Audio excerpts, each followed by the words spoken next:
Jen, and I'm the manager of the training department, and this is Clara, and she's one of our certified trainers. So she's been a shift lead in the kennel for a long time, and also working in a training building, doing our training programs and teaching classes and lessons. But she's actually going to be starting a new position here at DogBoy's, where she's really working to be more of a behavior liaison between the kennel and the training building. So working with the kennel manager and the boarding dogs over there, and working with us to try to improve behavior for the kennel staff and the dogs over there. So I'm going to ask Clara some questions so we can get to know her a little bit better. So Clara, what's one of your favorite things to train? It's not super practical in most situations, but I love to teach speak because it's fun. So I just capture whenever a dog barks, and I'll click and reinforce them for that, and eventually I put it on cue, and I think it's super fun to teach. And it's so cute when they don't bark, but they do some little sound. So what's a behavior issue that you see that you feel passionately about? Just making sure we're being cooperative with our care. So like a dog is comfortable when we're doing grooming for them, or when we're putting on their harness, just making sure they're just really loose and comfortable and don't feel scared or fearful whenever we have to be a little bit invasive with them. So what's one behavior that you might teach to help them feel more comfortable, or a way that they could show us if they were comfortable with handling? Yeah, there's a couple of ways. I like teaching a chin rest, so having your dog rest their chin on your hand, and then that's how they show they're ready for you to touch them. You touch their shoulder, or you can touch their paws if you do that for their nail trim. Just getting them where they're focusing and showing that, okay, I'm ready now. And if they take their hand off, you know that they're not ready. That's really cool. So the whole idea of cooperative handling, if you're a little bit more interested and you'd like to learn more about it, one of the great resources online is Chirag Patel. And I'll see, yeah, don't you love him? So his name is spelled C-H-I-R-A-G.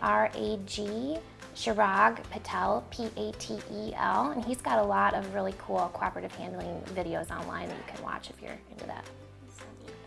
Yeah. So Clara, what's one change that you might be implementing up at the kennel?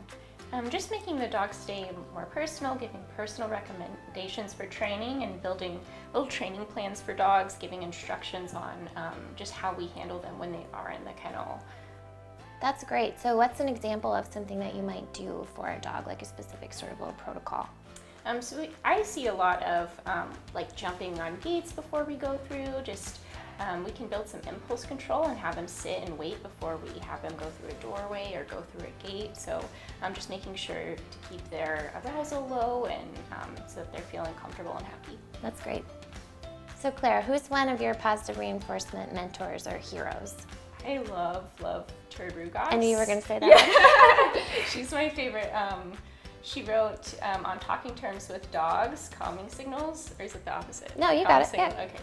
And she just talks about how dogs show us when they're comfortable, or when they're feeling a little bit stressed, or they're trying to calm a situation down and diffuse a situation.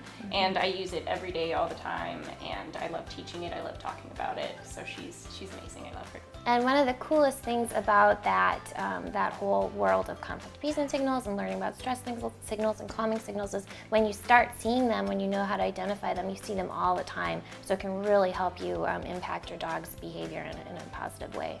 Oh, totally. So Clara, do you have any pets? I do. I have a Chihuahua named Oreo, and I have 2 guinea pigs, Augustus and Achilles. Do you ever do any fun little training things with them? Yeah, especially Oreo. Oreo loves trick training. He can stick them up and he'll put his little paws in the air, or he can roll over, he does a spin, he speaks. I want to hear that. Yeah, he does like a little woof. Oh, woof. cute. What's a high value reinforcer for a guinea pig? So vegetables, for sure. They love carrots. I can get them to do anything for a carrot. Oh, that's so cute. And they also love leafy greens, so I just tear it up into little pieces when I'm working with them, and that's so cool. They're super fun. I have a little snuffle mat for them, so Oh they can my gosh, get I little love guinea vegetables, pigs. and they love it.